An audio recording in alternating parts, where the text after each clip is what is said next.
Hey guys, welcome to the video.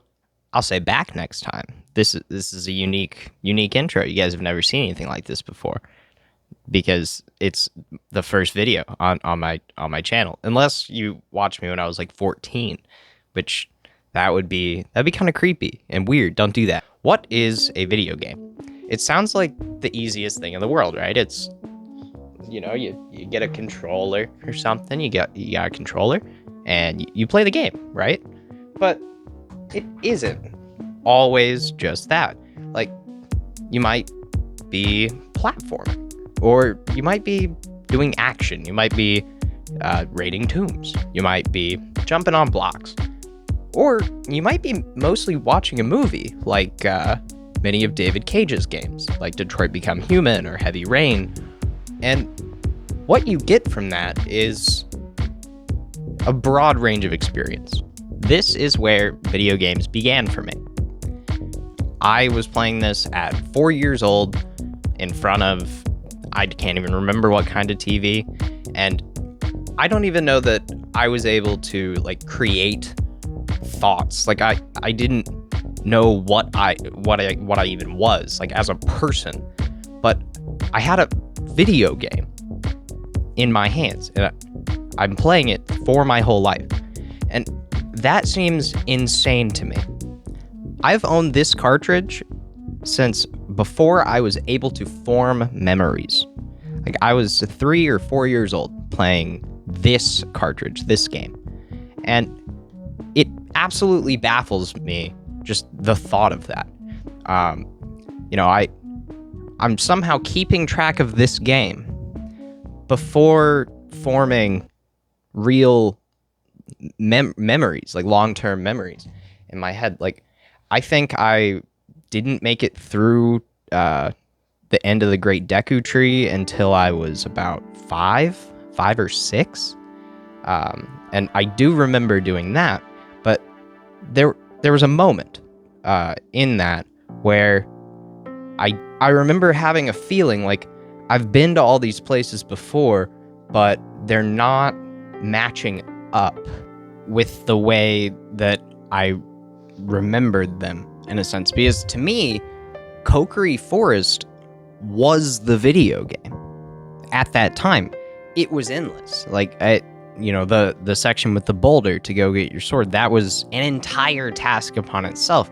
As a 4-year-old, your duties are cleaning yourself and, within a very limited capacity even, and not a whole lot else, like, eating your food when asked and like saying thank you. But like, it kind of baffles me looking back on it. Like, to me, I mean, I played the first area of Legend of Zelda for over a year at a time. But I did it all the time. Yeah, I was very consistent in playing that space. So some part of me wonders what I found in that space, and what kept bringing me back to it. What drove me to keep at that challenge?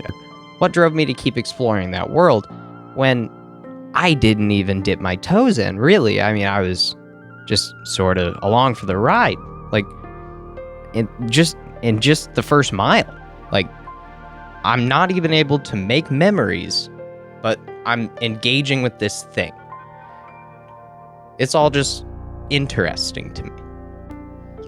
People may be experiencing the same thing, but they get different things out of it.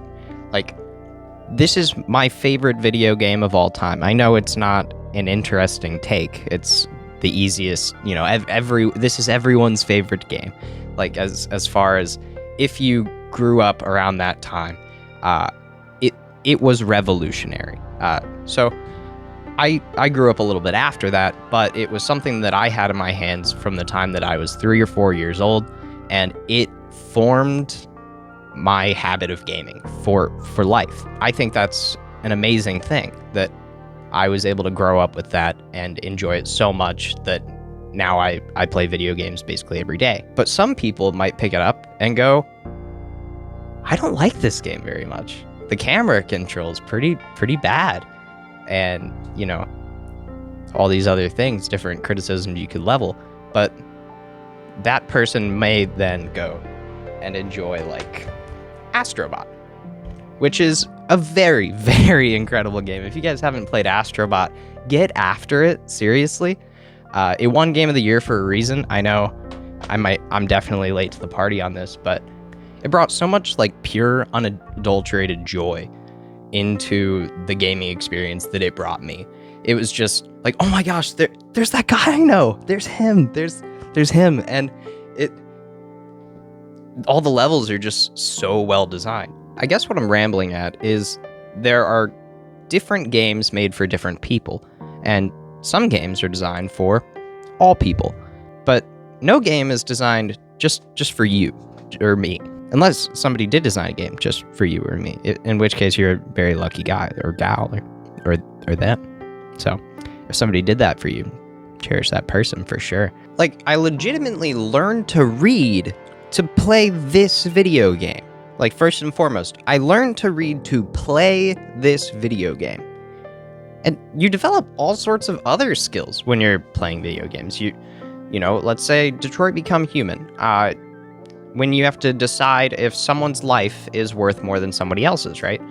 You have to make these decisions and question your own morals and confront difficult situations. If we're all perceiving games in different ways, then we're all going to take something different from them. You know, you might come out of a game and go, wow, that really moved me. Like Kentucky Route Zero, for instance, which, if you've never heard of it, indie game, very cool, kind of like side-scrolly style, but very, very interesting. You end up on an emotional journey into a like imaginary highway, and lots of very cool philosophy and life lessons in there. So Kentucky Route Zero, definitely check it out if you're looking to gain something from a game.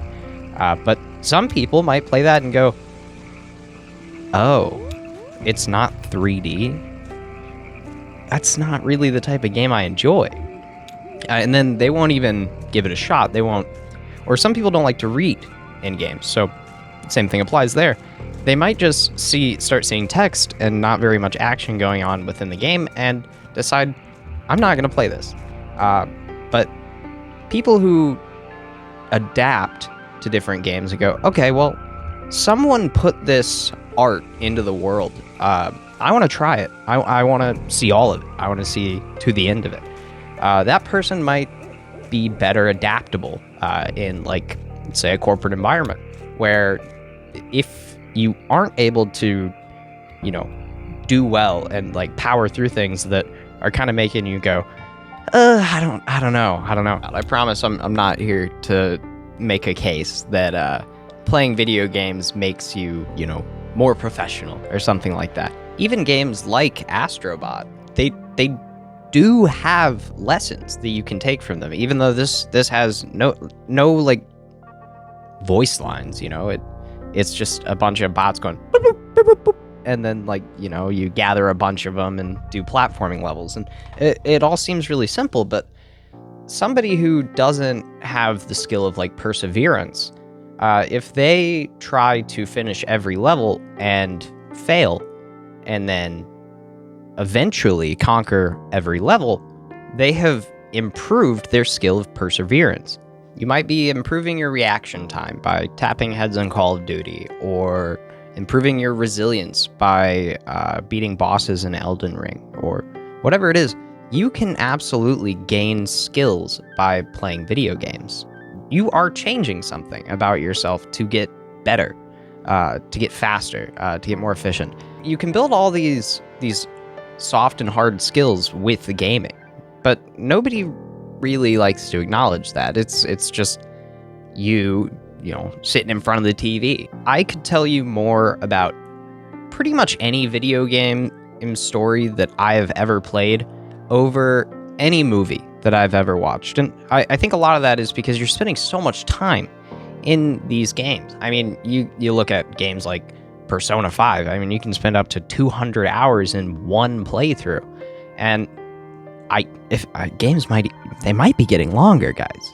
What if they get longer? Do we want longer than 200 hours? I don't need that, because I like to just play a game personally. And like when it ends, I like to think about it, and I'll come back to it when my brain decides to come back to it. But like these games are long today. They're so long. And I'm definitely not saying that like this type of game shouldn't exist. It definitely should, because people who want to get 200 hours out of their $60 purchase should. They definitely should. Sometimes, though, the beauty of a game can come down to its succinctity. You're able to remember it more clearly the smaller it is. So, like, Parasite Eve here, like, not a very long game, especially if you include actual story moments. There really isn't that much here, but it is so memorable. You ask anybody who has played the game, like, oh, dude, do you remember the rat? Or, oh, the auditorium.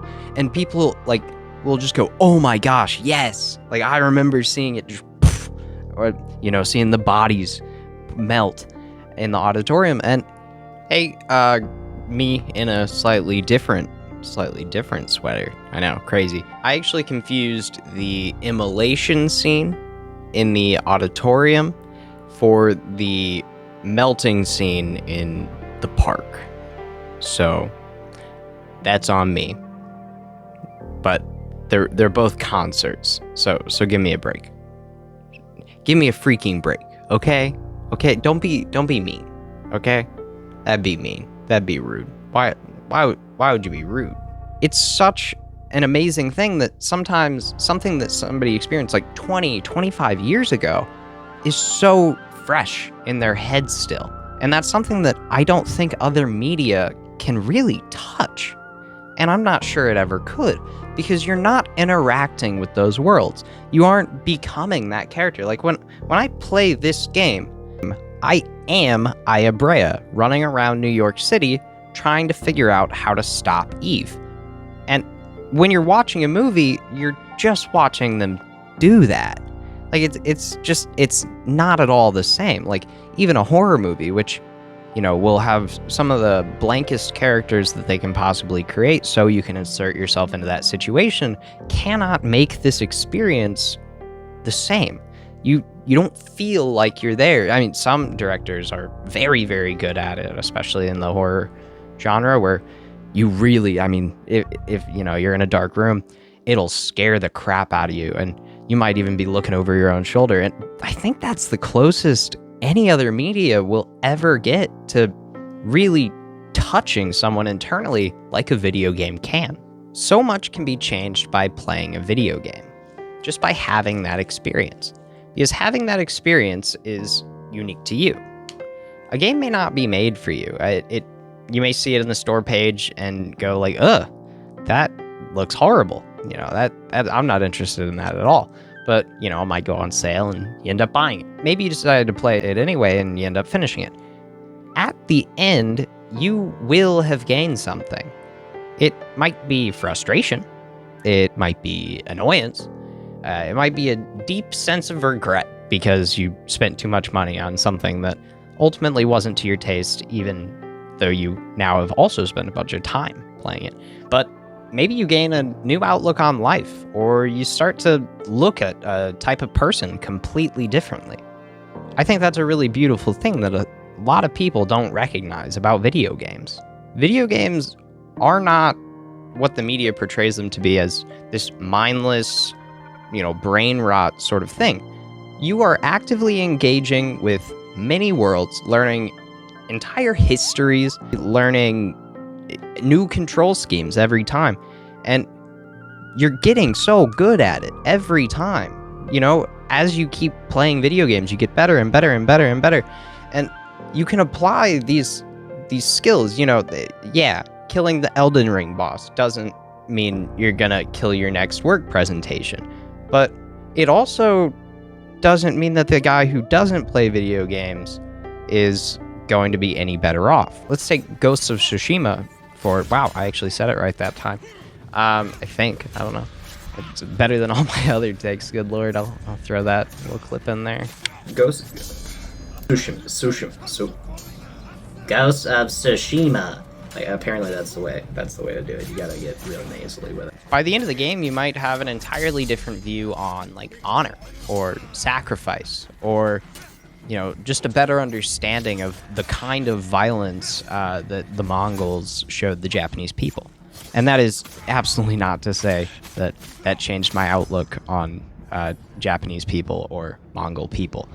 Definitely unrelated things. I challenge you to play Ghost of Tsushima and come out of it and just say, oh yeah, I had a really good time just cutting guys up with a sword. That's all I took from it.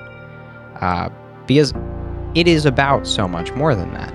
And most video games are about more than their bare mechanics. They have little hidden morals, little nuggets of ethical dilemmas for you to, chew your brain on.